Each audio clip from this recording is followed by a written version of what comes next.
안녕하세요. 이진호라고 합니다. 올해 62입니다.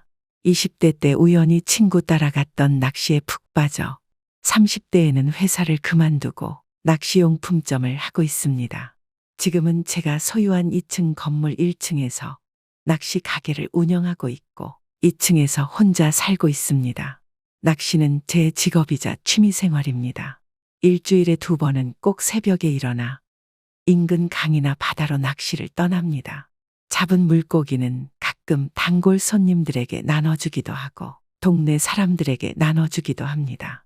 5년 전 34년 함께한 아내가 갑작스러운 심장마비로 세상을 떠났습니다. 아내가 살아있을 때는 제가 잡아온 생선으로 맛있는 요리를 해주곤 했는데 그녀가 떠난 후로는 그냥 회로 먹거나 간단히 구워 먹는 것이 전부였습니다. 아들과 딸은 모두 결혼해서 각자의 가정을 꾸리고 있고 명절이나 생일에만 만납니다. 주말 새벽에 바다 낚시를 가서 꽤 큰 우럭 몇 마리를 잡았습니다. 시장에 가서 반찬 몇 개 사서 같이 먹어야겠다 생각했습니다. 시장에 반찬 가게로 갔습니다. 어서 오세요. 어머, 웬 물고기예요? 방금 잡아온 우럭인데 한 마리 드릴까요? 괜찮아요. 우럭이랑 현금 10,000원 주시면 요리도 가능하세요. 조림도 맛있고 매운탕도 가능해요. 어떤 걸로 해드릴까요? 오, 요리가 되는군요. 그럼 조림으로 해주세요. 그렇게 처음 만난 박소연 씨는 제가 가져간 우럭으로 맛있는 조림을 만들어 주었습니다. 그 맛이 너무 좋아서 다음 주에 또 찾아갔고 그렇게 자연스럽게 단골이 되었습니다. 제가 낚시를 다녀오는 날이면 잡은 생선 중 좋은 것을 골라 소연 씨에게 가져갔고 그녀는 항상 맛있는 요리를 해주었습니다. 진호 씨, 이번에는 도미를 가져오셨네요. 도미는 구이가 제일 맛있는데 한 마리는 구워드릴게요. 나머지는 물회로 만들어 볼까요? 점점 그녀와 저희 관계는 단순한 가게 주인과 손님을 넘어서게 되었습니다. 그녀는 저보다 17살이나 어렸지만 대화하는데 전혀 불편함이 없었습니다. 오히려 나이 차이를 뛰어넘는 공통의 관심사가 많았죠. 요리와 낚시에 대한 이야기로 시작해 점차 서로의 개인적인 이야기도 나누게 되었습니다. 소연 씨는 8년 전 이혼했고 자녀는 없다고 했습니다. 재래시장에서 반찬 가게를 연 지는 1년 정도 되었고 그전에는 대형마트 내 반찬 코너에서 일했다고 했습니다. 저도 아내와의 추억, 낚시를 시작하게 된 계기 등 이런저런 이야기를 했죠. 진호 씨는 낚시할 때가 제일 행복해 보여요. 눈빛이 달라져요. 어느 날 소연 씨가 그렇게 말했을 때 저는 왠지 모를 설렘을 느꼈습니다. 오랜만에 누군가가 저를 진심으로 바라보고 있다는 느낌이 들었기 때문일까요? 그렇게 몇 달이 지났을 무렵 소연 씨가 조심스럽게 제안을 했습니다. 진호 씨, 이번 주말에 혹시 시간 되세요? 제가 사는 근처에 맛있는 해물 요리집이 있는데 같이 가서 저녁 먹을래요? 사실상 첫 데이트 신청이었습니다. 저는 잠시 당황했지만 기쁜 마음으로 수락했습니다. 주말 저녁, 오랜만에 깔끔하게 차려입고 약속 장소로 향했습니다. 소연 씨는 평소 앞치마 차림이 아닌 세련된 원피스를 입고 나타났습니다. 화장도 평소보다 조금 더 신경 쓴 듯했고 은은한 향수 냄새가 코끝을 스쳤습니다. 어머, 진호 씨 정장 차림이 정말 멋지시네요. 그녀의 칭찬에 저도 모르게 얼굴이 붉어졌습니다. 오랜만에 느끼는 설렘이었습니다. 진호 씨, 솔직히 말해도 될까요? 처음 만났을 때부터 당신이 마음에 들었어요. 나이 차이가 있지만 그런 건 중요하지 않다고 생각해요. 소연 씨의 고백에 저는 한동안 말을 잇지 못했습니다. 5년 동안 혼자 지내면서 다른 여성을 만날 생각은 해본 적 없었습니다. 하지만 소연 씨와 함께하는 시간이 즐겁고 편안했던 것은 사실이었습니다. 저도 소연 씨와 함께 있으면 행복합니다. 하지만 제가 이제 60대고 소연 씨는 아직 젊은데 나이는 그냥 숫자에 불과해요. 중요한 건 서로 얼마나 편안하고 행복한지 아닐까요? 그녀의 말에 저도 용기를 얻었습니다. 그날 이후 우리는 공식적으로 데이트를 시작했습니다. 주말이면 가까운 바다로 함께 낚시를 가기도 하고 그녀가 추천하는 맛집을 찾아다니기도 했습니다. 몇 달 동안 그렇게 행복한 시간을 보내던 중 소연 씨가 더 진지한 제안을 했습니다. 진호 씨, 우리 함께 살아보는 건 어떨까요? 결혼을 바로 하자는 건 아니고 서로를 더 잘 알아가는 시간이 필요할 것 같아서요. 그녀의 제안에 저는 잠시 생각에 잠겼습니다. 물론 혼자 살다 보니 외로움도 많이 느꼈고 소연 씨와 함께하는 시간이 즐거웠던 것은 사실입니다. 하지만 동거라는 결정은 쉽게 내릴 수 있는 것이 아니었습니다. 그렇게 갑작스럽게 결정하기는 어려울 것 같아요. 그렇지만 같이 살면 행복할 것 같네요. 진호 씨, 대신 솔직히 몇 가지 조건이 있어요. 그녀의 표정이 갑자기 진지해졌습니다. 저는 호기심과 약간의 불안함을 느끼며 그녀의 말을 기다렸습니다. 어떤 조건인데요?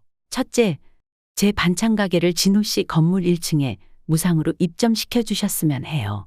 시장 임대료가 자꾸 오르는데 진호 씨 가게 옆에 작은 공간만 있어도 될 것 같아요. 사실 제 가게 옆에는 작은 공간이 있었습니다.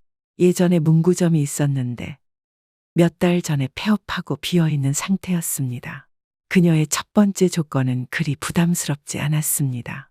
두 번째는 차량 구입과 월 50만 원의 품위 유지비를 지원해 주셨으면 해요. 제가 지금 차가 없어서 장을 보러 다니기가 불편하고 옷을 예쁘게 입거나 머리도 하고 화장도 하려면 어느 정도 비용이 필요하거든요. 이 조건은 조금 의외였습니다. 지금까지 그녀가 경제적인 부분에 대해 이야기한 적이 없었기 때문에 약간 당황스러웠습니다. 하지만 예쁜 그녀를 보면 이해할 수도 있었습니다. 세 번째, 나중에 결혼하게 된다면 진호 씨 건물의 30% 정도를 제 명의로 해주셨으면 해요. 평생을 함께할 사람으로서 경제적 안정이 필요해요. 전 남편과 이혼할 때 아무것도 받지 못했거든요. 이 조건은 확실히 부담스러웠습니다. 건물은 제가 평생 일해서 마련한 재산이고 나중에 아이들에게 물려줄 생각도 있었기 때문이었습니다. 하지만 그녀의 표정을 보니 이 조건이 그녀에게 매우 중요한 것 같았습니다. 소연 씨는 갑자기 목소리를 낮추고 더 가까이 다가왔습니다. 그녀의 은은한 향수 냄새가 코끝을 자극했습니다. 가장 중요한 건데, 진호 씨, 저는 하루에 한 번은 꼭 관계를 가져야 해요. 순간 귀를 의심했습니다. 네. 관계라뇨? 그녀는 제 눈을 똑바로 바라보며 또렷하게 말했습니다. 육체적인 관계요. 저는 신체적인 친밀감이 정말 중요해요. 이전 남편과도 그 문제 때문에 헤어졌어요. 그 사람은 일주일에 한두 번이 전부였거든요. 그걸로는 절대 만족할 수 없었어요. 순간 온몸에 식은땀이 흘렀습니다. 62의 제 나이에 하루에 한 번이라니. 이건 정말 부담스러운 조건이었습니다. 더구나 아내가 떠난 후 5년 동안 그런 관계를 맺은 적이 없었기에 더욱 놀라웠습니다. 소연 씨는 제 당황한 기색을 눈치챘는지 슬며시 웃으며 말했습니다. 걱정 마세요. 제가 건강식품을 많이 알고 있어요. 남성 건강에 좋은 식품들로 영양제도 만들어 드릴 수 있고요. 제가 잘 이끌어 드릴게요. 진호 씨가 만족하실 수 있게. 그녀의 손이 슬며시 제 손을 감쌌습니다. 머리가 하얘지는 것 같았습니다. 그녀의 마지막 말과 45이라고는 믿기 어려운 완벽한 몸매가 자꾸 눈앞에 아른거렸습니다. 시간을 좀 주시겠어요? 갑작스러운 제안이라. 그녀는 미소 지으며 고개를 끄덕였습니다. 네, 천천히 생각해 보세요.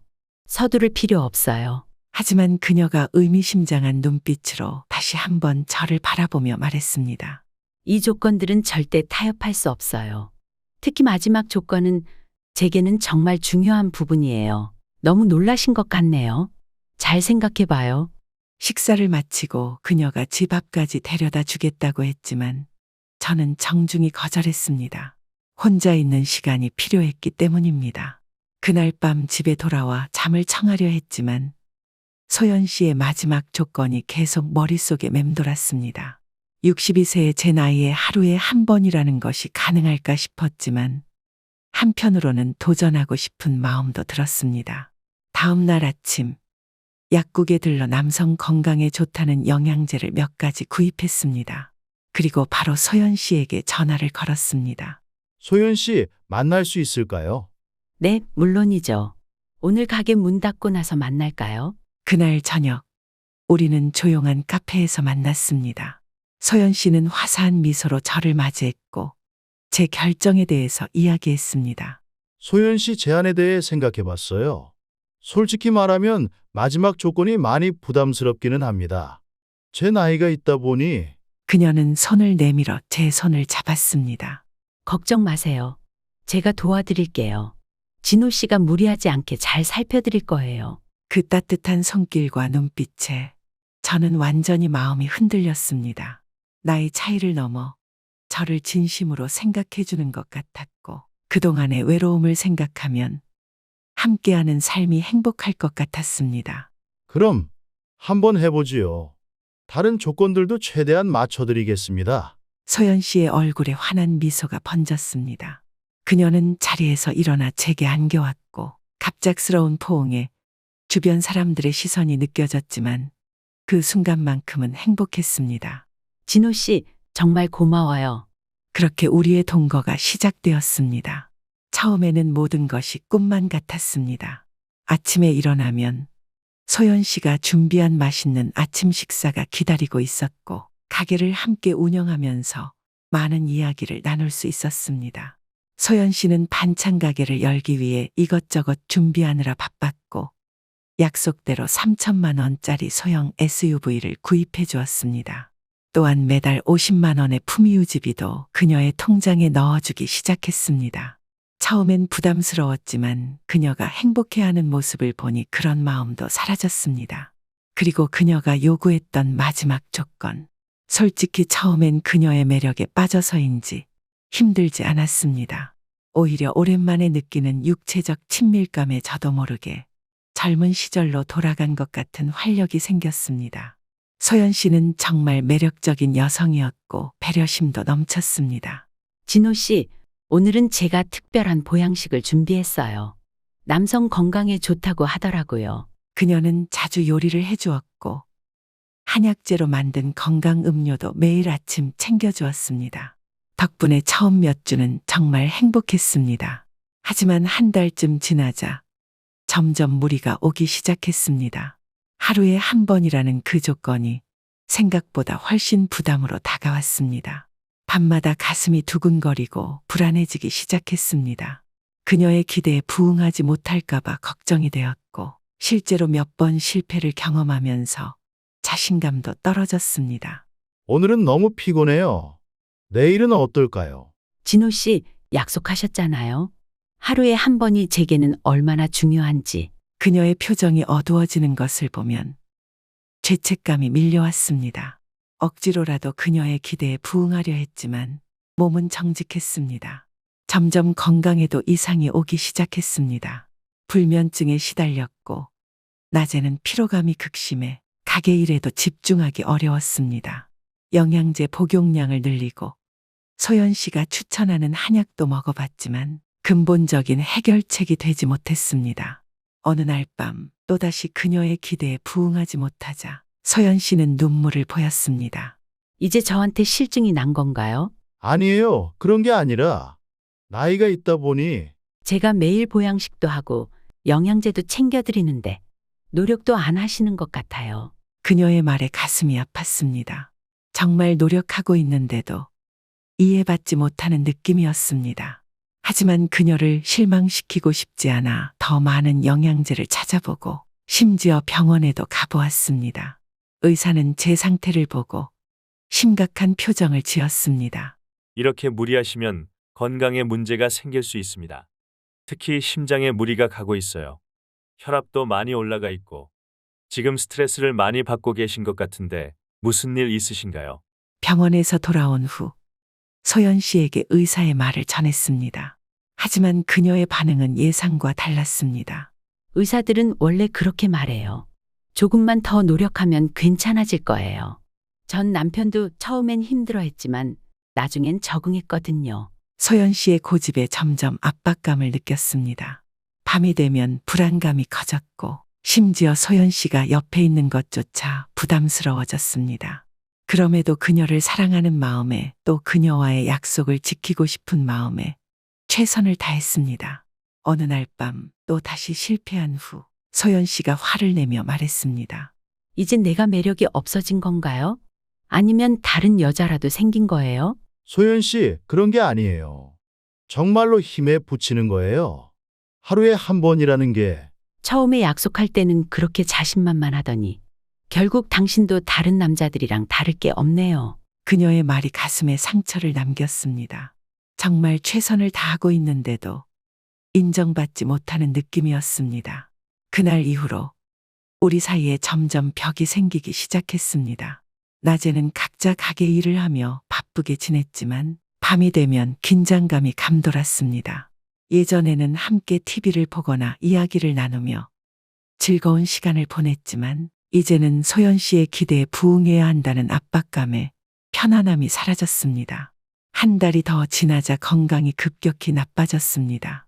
가슴 통증이 자주 찾아왔고 밤에는 식은땀을 흘리며 잠에서 깨곤 했습니다. 의사는 스트레스를 줄이고 휴식을 취하라고 권했지만 소연 씨 앞에서는 그 말을 꺼내기가 어려웠습니다. 소연 씨, 일주일에 한 번은 어떤가요? 건강이 많이 안 좋아져서 하루 한 번이라고 했잖아요. 당신이 나만큼 노력한다면 충분히 할 수 있을 거예요. 소연 씨의 반응은 점점 더 차가워졌고 때로는 히스테리적으로 변하기도 했습니다. 여러 번 실패를 겪은 후에는 큰 소리로 울며 저를 비난했습니다. 모든 남자들이 다 그래요. 처음엔 그렇게 약속해놓고 나중엔 다 배신하죠. 전 남편도 그랬고 당신도 그렇고. 저는 그런 그녀를 달래느라 진땀을 흘렸습니다. 심지어 그녀를 위해 비아그라 같은 약까지 찾아보았지만 제 건강 상태로는 그런 약도 위험할 수 있다는 의사의 경고에 포기해야 했습니다.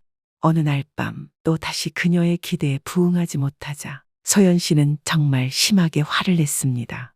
침대에서 일어나 물건을 집어던지기 시작했고 심지어 저를 향해 욕설을 퍼붓기도 했습니다. 쓸모없는 늙은이. 내가 뭐 때문에 당신하고 있는 건지. 돈이 아니었으면 진작에 떠났을 거야. 그 말에 저는 충격을 받았습니다. 그동안 흐려졌던 정신이 그 순간 맑아지는 것 같았습니다. 소연 씨가 정말 저를 사랑해서 함께한 것인지 아니면 제 재산 때문에 참고 있었던 것인지 의문이 들기 시작했습니다. 다음 날 소연 씨는 마치 아무 일도 없었던 것처럼 행동했습니다.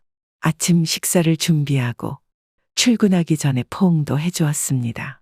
하지만 전날 밤 그녀가 내뱉은 말은 제 머릿속에서 지워지지 않았습니다. 이틀 후 가게에서 일하던 중 갑자기 가슴에 통증이 찾아왔습니다.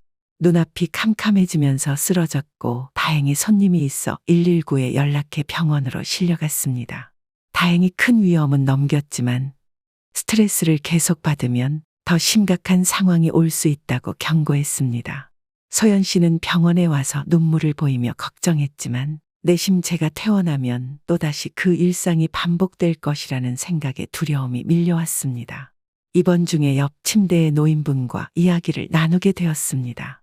그분도 비슷한 증상으로 입원해 계셨는데 대화 중에 우연히 소연 씨 이야기가 나왔습니다. 박소연이라고? 반찬 가게 하는 여자 맞나? 키 크고 예쁜 여자. 네, 맞습니다. 혹시 아세요? 조심하게. 그 여자 내 친구도 비슷한 일로 골탕 먹었어. 강남에서 유명한 식당 하던 사람인데 그 여자랑 살다가 건강 망치고 재산도 반 날렸다네. 그 말을 듣는 순간 온몸에 식은땀이 흘렀습니다. 그 여자가 남자들에게 접근하는 패턴이 있다더군. 혼자 살고 돈 좀 있는 60대 이상 남자를 노리고 처음엔 친절하게 대하다가 동거를 제안하면서 무리한 조건을 내세운다지. 특히 성적인 요구. 나이 든 남자들이 감당하기 어려운 걸 알면서도 일부러 그러는 거라네. 나중엔 건강이 나빠지면 재산을 요구하며 협박한다더군. 충격을 받았지만 한편으로는 의심이 확신으로 바뀌는 순간이기도 했습니다. 소연 씨가 저를 처음부터 노린 것인지 그 모든 관심과 애정이 거짓이었던 것인지 생각하니 가슴이 아팠습니다. 혹시 그 여자에 대해 더 아시는 것이 있으신가요? 직접 확인해 보게. 요즘 세상에 인터넷으로 검색하면 다 나오지 않나? 그 여자 전과도 있다던데. 스마트폰으로 검색을 해보았습니다. 그리고 충격적인 사실을 알게 되었습니다. 소연 씨는 3년 전 비슷한 수법으로 70대 사업가의 재산을 갈취한 혐의로 고소당한 전력이 있었던 것입니다. 당시에는 합의로 마무리되었지만 지역 신문에 작게나마 기사화되었던 내용이 남아 있었습니다. 퇴원 당일 소연 씨는 저를 데리러 왔습니다. 평소와 다름없이 환한 미소를 지으며 저를 맞이했지만 이제 그 미소가 다르게 보였습니다. 진호 씨, 퇴원 축하해요. 집에 가면 제가 특별한 보양식을 준비해 놨어요. 그녀의 말에 담긴 의미를 이제는 알 것 같았습니다. 집으로 돌아오는 차 안에서 그녀는 계속해서 앞으로의 계획을 이야기했습니다. 진호 씨, 이번 일을 계기로 건물명의 문제도 좀 생각해 보셨으면 해요. 만약 진호 씨에게 무슨 일이 생기면 저는 어떻게 되는 거죠? 약속하셨잖아요. 결혼하면 건물의 30%를 제 명의로 해주시기로. 집에 도착해서도 그녀는 계속해서 건물명의 이야기를 꺼냈습니다. 병원에서 막 퇴원한 저에게 그런 이야기를 하는 그녀의 모습이 너무나 낯설게 느껴졌습니다. 그날 밤 그녀는 또다시 그 하루에 한 번이라는 조건을 지키라고 요구했습니다. 병원에서 막 퇴원한 상태인데도 불구하고 말이죠. 진호 씨, 이제 병원에서 나오셨으니 건강해지셨잖아요. 오랜만이니 오늘은 특별한 밤이 될 거예요. 저는 단호하게 거절했습니다. 의사가 최소 한 달간은 안정을 취하라고 했다고 말했죠. 그러자 그녀의 표정이 순간 일그러졌습니다. 또 핑계예요? 진짜 저를 사랑하시는 거 맞아요? 소연 씨, 이제 그만해요. 내가 죽기라도 하면 좋겠어요. 제 말에 그녀는 잠시 침묵했습니다. 그리고는 갑자기 울음을 터뜨렸습니다. 미안해요, 진호 씨. 제가 너무 이기적이었어요. 당신이 아픈 게 너무 걱정되고 그냥 빨리 나아졌으면 해서. 그녀의 눈물에 또다시 마음이 약해질 뻔했지만 병원에서 알게 된 사실들이 머릿속을 맴돌았습니다. 그날은 그렇게 지나갔고 다음 날부터 저는 의도적으로 거리를 두기 시작했습니다. 오랜 친구인 변호사 정 씨에게 연락했습니다. 그는 제 중학교 동창으로 지금은 작은 법률 사무소를 운영하고 있었습니다. 그에게 모든 상황을 설명하고 조언을 구했습니다. 대철아, 이건 명백한 사기 시도야. 그리고 심지어 강요죄에 해당할 수도 있어. 건강에 무리가 가는 성적 요구를 지속적으로 한 것은 폭력의 한 형태로 볼 수 있거든. 하지만 정말 동네에 소문이라도 내면 어쩌지? 걱정 마. 내가 도울게. 우선 그 여자의 과거 행적을 더 조사해보자.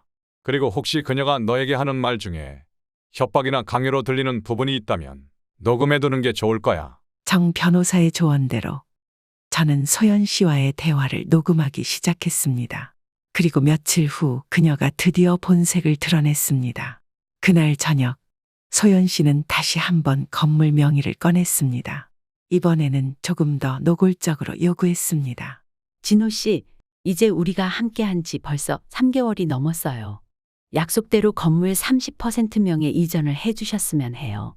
제가 얼마나 진호 씨를 위해 헌신했는지 아시잖아요. 소연 씨, 명예 이전은 결혼 후에 생각해 보자고 했잖아요.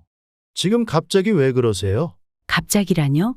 처음부터 약속했던 거잖아요. 게다가 진호 씨 건강이 안 좋아진 지금 만약 무슨 일이 생기면 저는 아무런 보장도 없이 거리에 나앉게 되는 거예요. 그렇게 걱정된다면 우리 관계를 좀 더 천천히 생각해 봐야 할 것 같아요. 내 건강이 안 좋은 것도 무리한 요구 때문이라는 걸 알고 있잖아요. 그러자 그녀의 표정이 순간 일그러졌습니다. 그리고 완전히 다른 사람이 된 것처럼 차갑게 말했습니다.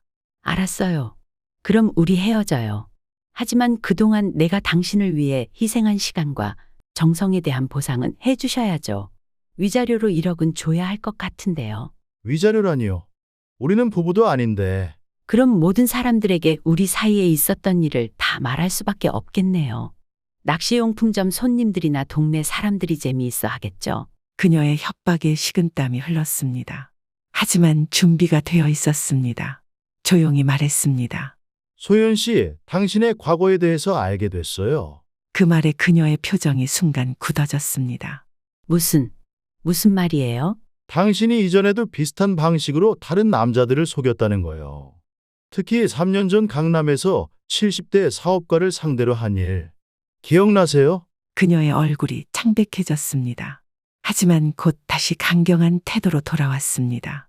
그래서요? 그게 우리 사이와 무슨 상관이에요? 당신이 날 사랑한다면서요. 사랑이라고 생각했어요. 하지만 지금은 아니에요. 당신은 처음부터 내 재산만 노리고 접근한 거잖아요. 그녀의 눈에서 분노가 번쩍였습니다. 그러든 말든 돈 안 주면 당신 평판은 끝이에요. 내가 동네 사람들한테 어떤 이야기를 퍼뜨릴 수 있는지 상상도 못할 거예요. 그런 일이 생기면 저도 당신의 과거 행적을 모두 공개할 수밖에 없겠죠. 그리고 이미 당신의 협박에 대한 증거도 충분히 모았어요. 주머니에서 녹음기를 꺼내 보여주었습니다. 서연 씨의 얼굴이 순간 창백해졌습니다. 치사하게 녹음기를 갖고 다녔어요. 치사하다니요. 저를 지키기 위해서입니다. 이제 더 이상 당신의 협박에 넘어가지 않을 겁니다. 결국 서연 씨는 울면서 짐을 싸기 시작했습니다. 다음 날 아침 그녀는 제 집에서 나갔고 그렇게 악몽 같은 4개월간의 시간이 끝났습니다. 지금은 예전처럼 혼자지만 훨씬 더 평화롭게 살고 있습니다. 건강도 많이 회복되었고 다시 낚시도 즐기고 있습니다. 이제는 노인복지관에서 새로운 친구들도 사귀고 가끔 낚시 모임도 함께하며 건전한 일상을 보내고 있습니다. 이 경험은 제게 큰 교훈을 남겼습니다. 외로움에 쉽게 흔들리지 않는 법. 중요한 결정을 내릴 때는 신중해야 한다는 것을 배웠습니다. 특히 갑자기 접근의 동거를 제안하거나 경제적 요구를 하는 사람들을 조심해야 한다는 사실을 깨달았습니다. 노년의 외로움은 많은 분들이 겪는 문제입니다. 하지만 그 외로움을 달래기 위해 서두르지 마세요. 신중하게 판단하고 가족이나 믿을 수 있는 친구와 상담하세요. 제 이야기가 비슷한 상황에 놓인 분들께 작은 도움이 되길 바랍니다. 들어주셔서 감사합니다. 좋아요와 구독 부탁드립니다.